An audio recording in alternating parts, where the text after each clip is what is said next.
Hello মা। হ্যাঁ বল। বাবা আর ভাইকে বলে দিও আমি লন্ডনে যাচ্ছি। আর হ্যাঁ, অন্য কাউকে বলবা না, না জান্নাত না অন্য কেউ। আমার কিছু কাজ আছে, কাজ শেষ হলেই চলে আসবো। কাজ আছে ভালো কথা, কিন্তু কাউকে জানাবে না কেন? জান্নাত বাসায় গেলে বুঝবা। শুধু এইটুকু বলছি, যদি আমি টের পাই যে জান্নাত তোমাদের কাছ থেকে আমার ঠিকানা পেয়েছে, তবে আমি কিন্তু কখনোই তোমাদের সামনে আসবো না। কি হয়েছে তোর? তোর আওয়াজ এমন কেন লাগছে? ও কিছুই না। কি হয়েছে বল তো? বললাম তো জান্নাতের কাছ থেকে। শোনো, আল্লাহ হাফিজ বলি ফোনটা কেটে দিলাম। জান্নাত বাসায় আসার পর, জান্নাত মা, তোর আর প্রতীকের মধ্যে কি হয়েছে বল তো? আন্টি আসলে আমার কাছে একটা ভয়েস মেসেজ আছে। প্রতীক কাউকে প্রপোজ করেছে, তার সাথে ঠিকানাও ছিল। আমি ওখানে গিয়ে দেখি আমার বান্ধবী ইরা আর প্রতীক বিয়ে নিয়ে কথা বলছে। তাই আমি সব বলল। আমার আসলে মাথা ঠিক ছিল না। তোর দোষ না রে মা, সমস্যা হলো প্রতীকের অভিমান করে রয়েছে। এখন আমি কি করব? ও বাসায় আসুক, ওর অভিমান ভাঙা। এদিকে আমি লন্ডনের ফ্লাইটে বসে আছি। লন্ডনে আমাদের অফিস কেবলই শুরু হয়েছে, আর সেখানে একটু সমস্যা আছে, তাই যাচ্ছি। দেখি বাবার কল। তুই নাকি জান্নাতের ওপর রাগ করে চলে যাচ্ছিস? হ্যাঁ। দেখ বাবা, ভালোবাসার মানুষকে নিয়ে যদি কেউ ভুল কিছু বলে তাও হারানোর ভয় থাকে।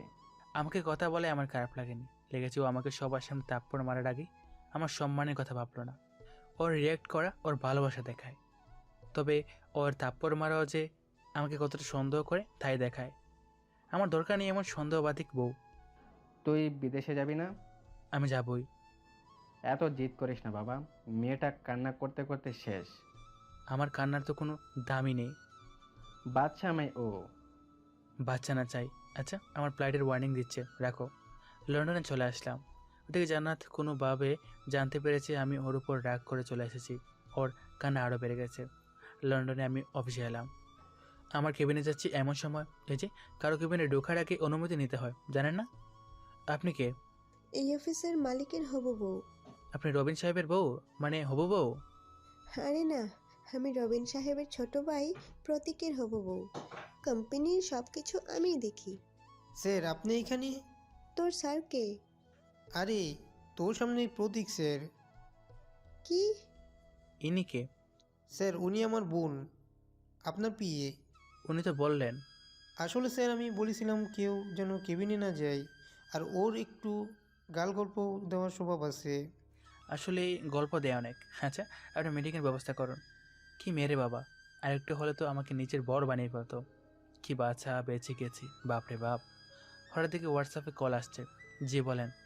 আমি আসলে বুঝতে পারিনি ওই সময় কি হয়ে গিয়েছিল। আমার আমার কাছে ভয়েস মেসেজ আছে, তার উপর আবার তোমাদের কথাবার্তা শুনে আমি আসলে কথা শেষ? আমি ইরা বারবার বলার চেষ্টা করছিলাম, আর আপনি পুরো রেস্টুরেন্টের সামনে আমাকে মারার আগে আমার সম্মানের কথাটা ভাবতেন। আমি আপনার জন্য সব করতে পারি, কিন্তু আপনি সন্দেহ ছাড়া কী করতে পারেন? সরি বললাম তো, সত্যি বলছি, তোমাকে ছাড়া বাঁচবো না আমি। প্লিজ ফিরে এসো। এরপর কী হবে? আপনাকে মাফ করব, আপনি আমার সাথে ভালোভাবে চলবেন। আবার কয়েক মাস পর সন্দেহ শুরু। এমনিও 25 বছর কারো ভালোবাসা পায়নি, আর এখন সবাই ভালোবাসার নাম নিয়ে কষ্ট দেয়। আমি আর পারবো না। এরপর আমাকে আর কষ্ট দিয়েন না। প্লিজ, তোমাকে ছাড়া আর পারছি না, সত্যি মরে যাব আমি। আমার মতো খারাপ ছেলের জন্য আপনি কেন কষ্ট পাবেন? বললেন না আমার মুখটাও দেখতে চান না? নিজের জায়গায় তোমাকে রেখে ভেবে দেখো আমার কেমন লাগছিল। হাজার কথা বলে সমস্যা ছিল না, সবার সামনে থাপ্পড় মারার আগে ভাবতেন। আমি সত্যি সুইসাইড করব। আমার মতো বাজে ছেলের জন্য নিজেকে কষ্ট দিয়েন না। কল কেটে চেয়ারে হেলান দিয়ে ভাবছি। স্যার, মিটিং রুমে সবাই আপনার জন্য ওয়েট করছে। আচ্ছা আসছি মিটিং রুমে। বলুন, কি সমস্যা সবার? বেস্ট কাজটা দিতে পারছি না।